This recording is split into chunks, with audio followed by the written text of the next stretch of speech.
We met on Tinder. Yeah. I will never forget. I still tell Lee. I remember when we first met because I was working at the bakery in Jules, and I remember I drove past the park that I used to walk on, and I remember I got a notification. And like, brief backstory, I was really bad at Tinder. Like, I matched with a bunch of women to never fucking speak to them. So it was like, so I saw that I got a match. So I'm like, who am I going to ignore today?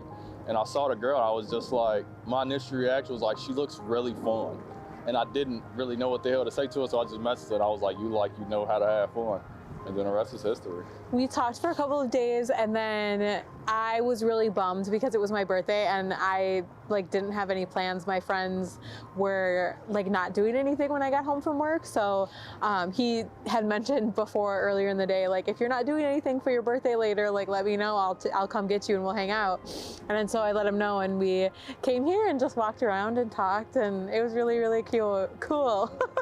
We've dealt with a lot of growth, a lot of hardship. We've been living together for at least a year now. And on top of that, we have a baby. Yeah. So yeah, I just felt like with that, it's like everything was lining up. So it's like we had the house and a home. I mean, and we had a real good relationship with our family. So the initial time I wanted to do it on our baby shower, but Leah told me she didn't want that many people because people be talking over us and it's chaotic. So I was like, okay, cool.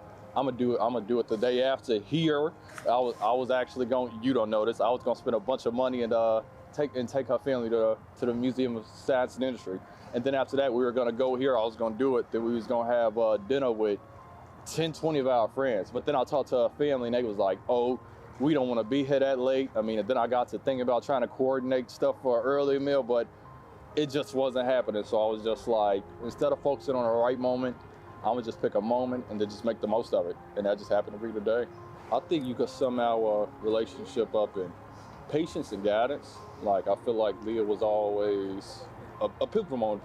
We probably months in our relationship, and I was talking to her about my credit card, and she was like, oh, like, how much is on your credit card? I think I had like $500 or something. And she just gave me $200. And it was crazy because I remember dating a woman, I could barely get like $5 from a dead woman. So it was like, so, you know, she was just so open to give. I mean, but even aside from money, she's just really supportive of me. Like, it's like everything I wanted to do, like, she just asked me, like, you know, what's the best way to do it? You know, let's be consistent. She kept me on top of my money and even my fitness. Like, I remember I took a few days off because I was in my feelings or something.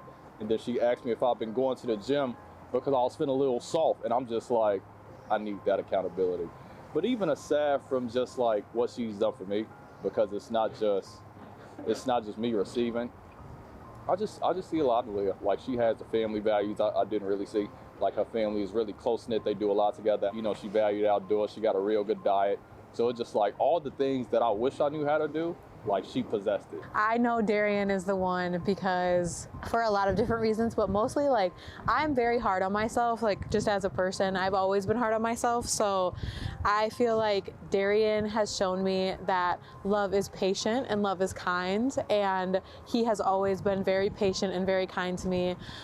You know, even through our hardships, when we fight, there has never been a moment where Darion has not shown me he loves me and that he's, you know, kept that kindness in his heart for me. And we've been through ups and downs. And one thing I will say about Darion that I love so much is that when I tell him that something is bothering me or that we need to work on something, it's a point of contention in our relationship. You know, he's always worked on it. He's always made a difference. He's always shown that he listens to me, respects me, you know, is just so kind to me. And I genuinely feel like my days are better with him in them. So I just know every single day there's happiness and there's love, and I don't think that's ever gonna change. So I knew that he was the one because every day is just good with you. Even when we have our low moments, there's always that happiness, and you always bring out the best in me. Hey, you just smoked that shit, bro. I shouldn't even ask, but there you go. I learned from being with Leah is that you have to be receptive. I mean, you have to live outside of your expectations. Me and Leah, on paper, we always said that we had no business being together because we just really different, whether it was just lifestyle, religion and everything. I think it's just being patient. I mean, and just seeing outside of yourself for the person. Yeah, I don't want to force it on. Yeah. Okay. I think that you have taught me that, you know, love is being kind and being patient and being willing to, you know, just like be empathetic and put yourself in that other person's shoes. One of my faults is that I am so hard on myself, so I'm so hard on you sometimes, and I come down really hard on you. And, you know, something that you've just taught me is just like, regardless of like how you feel about a situation, that person feels completely differently or like has a different thought process. So you need to be patient and try to put yourself in that other person's shoes because you love that other person. So being kinder, gentler, like not being so rough around the edges. I feel like everything in my life has always been very abrasive in relationships, and you've just taught me that love doesn't have to be that way. And there's a lot of patience and being gentle in love besides like passion and other aspects of love. It's just that respect and that patience. And that's something that you've really taught me by example. Yes, we're having a baby girl. Yep. April 3rd. April 3rd, yeah. It's her expected arrival date, yeah.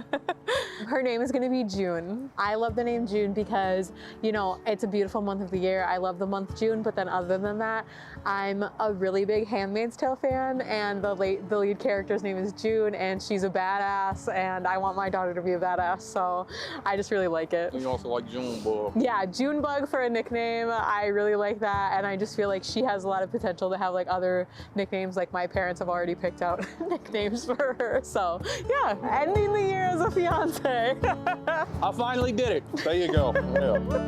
Yay!